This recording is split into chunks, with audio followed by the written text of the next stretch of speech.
How a Sonnet Made a Statue the Mother of Exiles. When the Goddess of Liberty was given to the United States, its donor's agenda was to burnish France's Republican roots after the oppressive reign of Napoleon III and to celebrate the two nations' commitment to the principles of liberty. The only immigrants mentioned at the dedication in 1886 were the illustrious descendants of the French nobility, who fought on behalf of the United States against Britain during the American Revolution. But it was the words of a fourth-generation American whose father was a wealthy sugar refiner and whose great-great-uncle welcomed George Washington to Newport, Rhode Island, that almost single-handedly transformed the monumental statue in New York Harbor into the Mother of Exiles, that would symbolically beckon generations of immigrants. Emma Lazarus' poem only belatedly became synonymous with the Statue of Liberty, whose 125th birthday as a gift from France will be celebrated on Friday by the National Park Service. Lazarus' new Colossus, with its memorable appeal, "To give me your tired, your poor," was commissioned for a fundraising campaign by artists and writers to pay for the statue's pedestal. But while the poem was critically acclaimed, the poet James Russell Lowell wrote that he liked it much better than I liked the statue itself, because it gives its subject a raison d'être, which it wanted before quite as much as it wants a pedestal.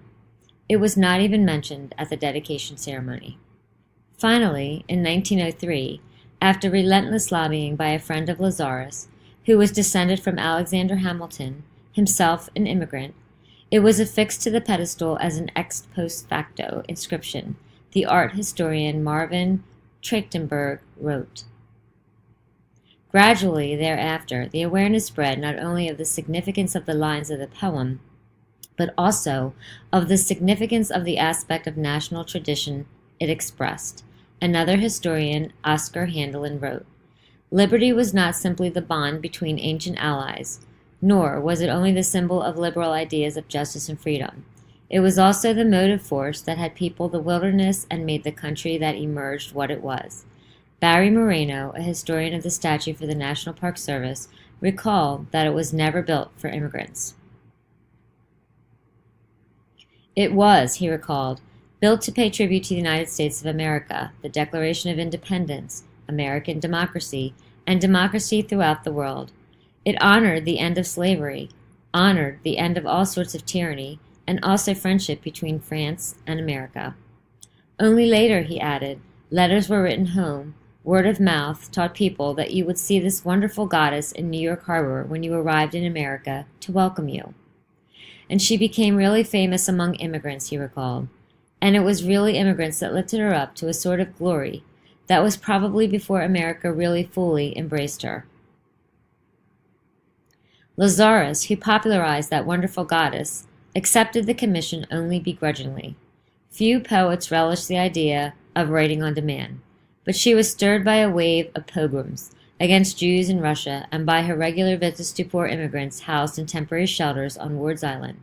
She would make the new Colossus the first entry in a compendium of poems she anthologized shortly before her death from Hodgkin's disease at 38 in 1887.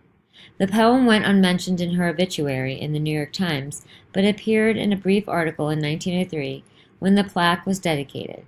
An exhibition on Lazarus, the poet of exiles, opens Wednesday at the Museum of Jewish Heritage in Lower Manhattan. A manuscript of the poem is at the Center for Jewish History. Emma Lazarus was the first American to make any sense of this statue, said Esther Score, an English professor at Princeton and author of a biography titled Emma Lazarus. Conceived by the French statesman Edouard René de la Boulaye, the statue was to propound the values of the French Revolution, in a sort of end run around the repressive Second Empire of Napoleon III, Professor Score said. But Americans were so unmoved and uninterested that it was hard to raise money simply to build a pedestal to support it.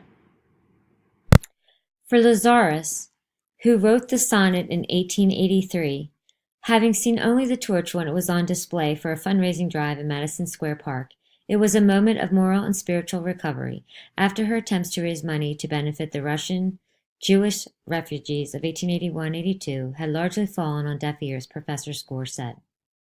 Instead of retreating, she broadened her appeal to all immigrants, Professor Score said. For her, the statue is a special kind of mother, a mother of exiles, a mother whose mission is not to reproduce herself, but rather to adopt the abandoned, the orphaned, the persecuted, she said. She's tender and accepting, Professor Score said, but also fiercely protective, and her iconoclastic message smashes the icons of enlightenment and imperialism. The sonnet would survive periodic efforts to excise her reference to wretched refuse and would become enshrined in the political lexicon in the 1930s as an anthem for Americans who, with war again threatening in Europe, lobbied to reverse anti-immigration quotas that had been imposed a decade earlier. The irony is that the statue goes on speaking, even when the tide turns against immigration, even against immigrants themselves, as they adjust to their American lives, Professor Score said. You can't think of the statue without hearing the words Emma Lazarus gave her.